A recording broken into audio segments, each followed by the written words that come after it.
मिरज तालुक्यातल्या बेडग इथं तानाजी सातपुते यांच्या प्रचार सभेला अलोट गर्दी.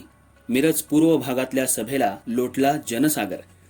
महाविकास आघाडीचे उमेदवार तानाजी सातपुते यांच्या बेडग इथल्या सभेचं मिरज मार्केट कमिटीचे सभापती बापूसो दत्तू बुरसे यांनी आयोजन केलं होतं. या सभेला आसपास पंचक्रोशीतल्या आणि बेडगकरांनी प्रतिसाद दिला. या सभेत प्रचंड जनसमुदायाला खासदार विशाल पाटील यांनी प्रश्न केला की बेडगकरांनी एकाच व्यक्तीला किती वेळा आमदार करायचं. वसंतदादा पाटील हे सुद्धा सलग 4 वेळा आमदार नव्हते. मिरज पूर्व भागासाठी वसंतदादा यांनी अनेक कामं केली, त्यामुळे आज मिरज पूर्व भाग सुजलाम सुफलाम झालेला दिसतोय. याच सभेत प्राध्यापक मोहन वनखंडे यांनी डॉक्टर सुरेशभाऊ खाडे यांच्या डॉक्टरेट पदवीच्या रहस्याचा उलगडा केला. पुढे मार्गदर्शन करत असताना भोसे तलाव इथली जनता उपोषणासाठी बसल्यानंतर पालकमंत्री यांचे रात्रीचे उद्योग काय चालायचे याचा साक्षीदार मीच आहे, असंही यावेळी वनखंडे म्हणाले. खासदार विशाल पाटील आणि मोहन वनखंडे यांनी बेडग इथल्या सभेत अनेक मुद्द्यांवर हात घालत जनतेला आवाहन केलं की तानाजी सातपुते हे सर्वसामान्य स्थानिक भूमिपुत्र आणि निष्कलंक चरित्र असणारे उमेदवार असून त्यांना भरघोस मतांनी निवडून द्यावं. 2024ची इलेक्शन लढायची म्हणूनच पूर्ण तयारी गेली 2 वर्ष करत होतो, परंतु महाविकास आघाडीच्या माध्यमातून ही जागा शिवसेनेला सुटल्यानंतर आपल्या सांगली जिल्ह्याचे खासदार माननीय विशालदादा पाटील आणि आपल्या महाराष्ट्राचे नेते डॉक्टर विश्वजित कदम साहेब यांच्या सूचनेनुसार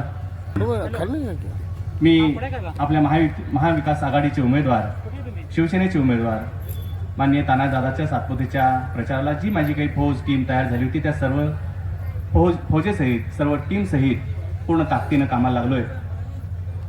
मित्रांनो, महाविकास आघाडी सरकार सत्तेत येणं गरजेचं काय आहे?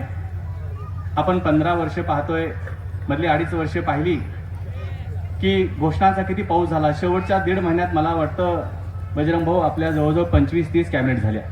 रोज सकाळी एकदा झाली की संध्याकाळी एक व्हायची, रोज सकाळी एक महामंडळ स्थापन व्हायचं, संध्याकाळी एक नियुक्ती जाहीर व्हायची आणि त्याचा फायदा कुणालाच नाही. तशाच गडबडीत 2.5 वर्ष सत्तेत असणारा हा पक्ष शेवटच्या 2 महिन्यामध्ये इलेक्शन महिनाभर पुढे ढकलून माझ्या या बहिणींसाठी लाडकी बहीण योजना आणली. 1,500 रुपये द्यायचा ते निर्णय घेतला. 2.5 वर्षापूर्वी सुद्धा देऊ शकला असताना, तुम्ही सत्तेत 2.5 वर्षापूर्वी आला होतात. त्याच्या लक्षात आले की महाविकास आघाडी ही जनतेच्या मनात खूप रुजायला लागली आहे, महायुतीचं सरकार पुढे येणार नाही. त्यासाठी अनेक योजनांचा पाऊस पडला. बजेट बघितलं नाही, काय होणार आहे पुढे पाहिलं नाही. अशा अनेक योजनांचा मग माझ्या तरुण बांधवांना काहीतरी मिळतो, स्टायपंड देऊया, महिलांना असा निधी देऊया, अनेक म्हणजे योजना. पण माझं एक असं स्पष्ट मत आहे की याच्यापेक्षा महिलांना जर उद्योग दिले, पैसे द्यायला हवेत, हरकत नाही, परंतु ते देत असताना तिला सक्षम कधी करणार आहात, तिला पायावर कधी उभा करणार आहात. आज या देशाला स्वातंत्र्य मिळून 75 वर्ष झालं, तर मग मी मदत का द्यायची? तिला काय वाटतं मला ह्या माझ्या 75 वर्षाच्या स्वातंत्र्यानंतर सुद्धा महिला माझी दुबळी का राहते? तिला सक्षम पायावर उभा करण्यासाठी, तिला तिचं नेतृत्व तिनं विकसित करण्यासाठी या महाविकास आघाडीनं जो अजेंडा आणला आहे मित्रांनो, त्यासाठी आपल्याला या महाविकास आघाडीला आणि तानाजीदादा सातपुतेंना आपण निवडून द्यायचं आहे. आपले बरेच तरुण युवक इथं बेरोजगार आहेत, उद्योगधंदा नाही, व्यवसाय नाही, नोकरी नाही. आणि आपल्याकडं पाहतो आपलं गाव हे सगळं थोडंसं या पश्चिम महाराष्ट्रामध्ये शेतकरी मुलगा म्हटला की लग्नसुद्धा ठरेना झाले, त्याला नोकरीवालाच पाहिजे. नोकरी आणायच्या कुठून? या गेल्या 6 वर्षात, 7-8 वर्षात मी एक शिक्षक म्हणून रिटायर झालोय. 7-8 वर्षामध्ये कितीतरी म्हणजे DED कॉलेज, मी ज्या वेळेला 90-92 साली या नोकरीमध्ये आलो त्यावेळेला फक्त 9 कॉलेज होती DEDची, BEDची. 45 कॉलेज निर्माण झाली आणि ती सगळी बंद पडली. एवढे इंजिनिअरिंग कॉलेज निर्माण झाली. आज जागोजागी इंजिनिअरिंग झालेली मुलं मिळत आहेत, पण त्यांना नोकऱ्या, उद्योग नाही आहे. साधी मी शाळेत माझ्या 2 स्वतःची शाळा आहेत, त्यामध्ये मी शिक्षक, क्लार्क, शिपाईची भरतीची जाहिरात काढली. मला सांगायला खेद वाटतोय, त्यामध्ये BSc झालेली, MSc झालेली, एक तर इंजिनियर झालेल्या मुलांना शिपाईसाठी अर्ज भरला. सर मला 25-30 मिळाला शिपाई म्हणून तरी चालेल, पण मला नोकरीची गरज आहे, कारण लग्नच ठरत नाही आहे. शेतीवाडी भरपूर आहे, पण मुलगी नोकरीवाला मुलगा मागते. काय तिचंही चूक नाही आहे, कारण व्यवसायाचं, धंद्याचं, रोजगाराचं कधीच साधन हे टिकेल असं वाटत नाही. अशी परिस्थिती 75 वर्षानंतर काय येते? 15 वर्ष तुम्ही सत्तेत आहात आणि मित्रांनो, त्या फसव्या योजनाला आपण न जुमानता शेतकऱ्यांचा तर प्रश्न खूप मोठा आहे. त्यांना 6,000 रुपये दिलं जातं आणि सन्मान केला म्हटला जातो. जर माझा इथं, मला माहिती आहे बेडगमध्ये, मी मिरजमध्ये येऊन जवळजवळ 35 वर्ष राहतोय आणि या बेडग, आरग, नरवाड आसपासच्या ह्या म्हैसाळ गावामध्ये मोठे पानमळे होते, द्राक्ष तर खूप मोठी होती, ऊसाची शेती होती. ह्या सर्व क्षेत्रामध्ये आज मला वाटतं प्रत्येक शेतकऱ्याला भेटलं का असं झालं शेतात, सर काय म्हणते द्राक्षाचे काय झालं सर, जो 15 वर्षापूर्वी पेटीचा दर होता तो आज तोच आहे. त्यावेळेला डायथेने 45 असेल, 22 असेल, विपुलचं असेल, अशी जी काही औषधं होती त्याचे रेट त्यावेळेचे जे होते त्यावेळेचं ते 50 रुपयाला मिळणारं आज औषध 300 रुपयाला मिळतंय आणि त्यावेळेची 100 रुपयाला पेटी विकलेली ती आज पण 100 रुपयालाच विकली जाते.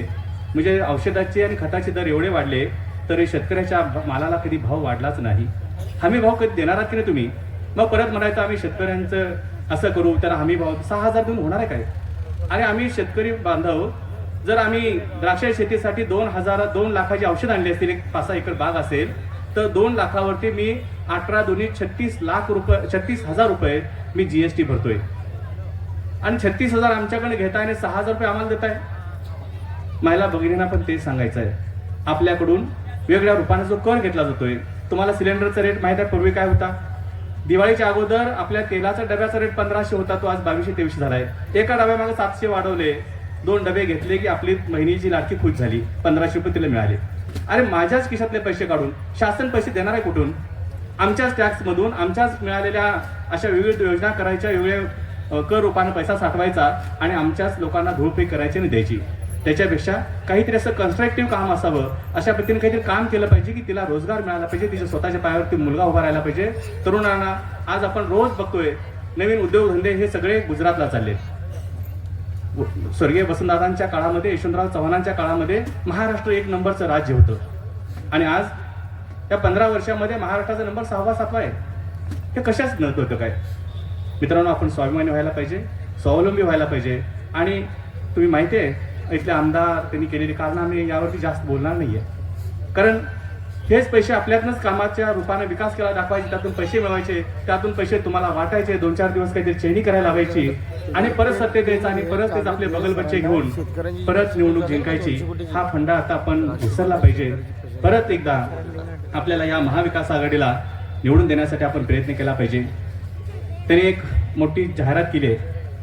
महायुतीने जाहिरात केल्यानंतर बुरसे यांना मला असं वाटतंय त्यांनी कुठल्या विचाराने केली कळत नाही. बटेंगे तो कटेंगे, बटेंगे तो कटेंगे. तुम्ही वेगळे व्हाल तर मारले जाल. वेगळे कुणी केलं? शिवसेनेचे 2 गट कुणी केले? राष्ट्रवादी